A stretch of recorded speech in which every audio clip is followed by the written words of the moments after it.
They were very poor. My only sibling, my brother Anton, was 3 years old when I was born. Because our parents were white, we were born to legal privilege. That was the way it was in South Africa in 1970. Even though my parents' family shared the same holiday destination every December, my parents only met in Boksburg once my mother was studying to become a teacher and my father was working in the postal service. My grandfather's family originated from French Huguenots who fled the south of France during the 1680s to escape the persecution of Protestants by the Catholic authorities. The La Grange family originated from a small town called Cabrières in the region of Avignon, a place I discovered and visited twice in the decades after my birth as a result of working for Nelson Mandela. My father was one of 2 siblings. Their parents lived in Mossel Bay, a coastal town along the picturesque garden route in the Cape province. My grandmother's sister was the first qualified female pharmacist in South Africa, and up to this day, the Schultz family own and run a reputable pharmacy in the town of Willowmore in the Eastern Cape. She was therefore quite an impressive woman, and someone we automatically looked up to as a result of her unique achievement. I was also very fond of my dad's father. His name was Anthony Michael, but we just called him Oupa Mike, Grandpa Mike. He used to visit us a few times a year, and then stay with us for a few weeks. He smoked the pipe, and the smell of smoke irritated us. He would sit on one particular chair and constantly wipe his hand on the armrest. His skin was old and cracked, and the tobacco from stuffing his pipe stuck in those cracks.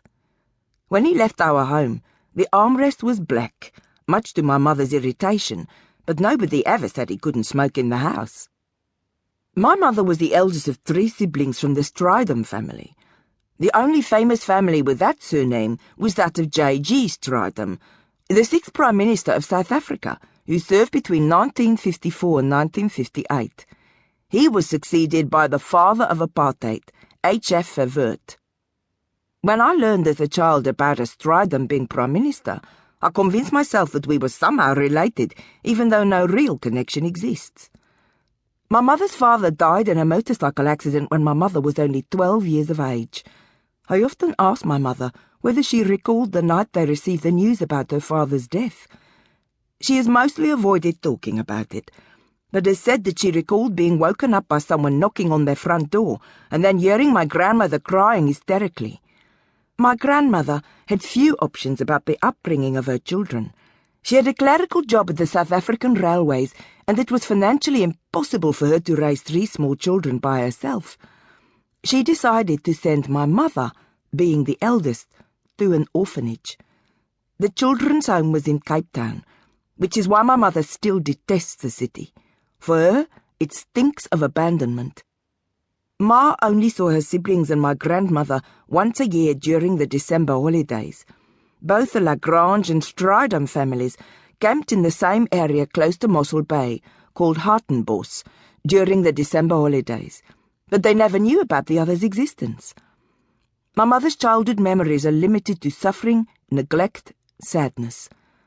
The world was suffering the consequences of the Second World War, slowly recovering from the economic recession, and my mother, even as an Afrikaans child in the 1940s in South Africa, felt those consequences through poverty. I greatly admire her for not holding a grudge against my grandmother, whatever the circumstances.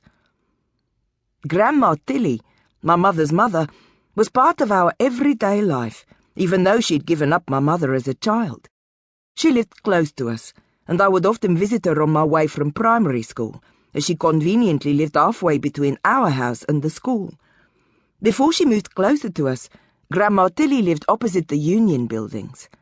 Sitting on the hill, overlooking the city of Pretoria, the administrative capital of South Africa, the Union buildings were built by Herbert Baker and were the seat of the apartheid government.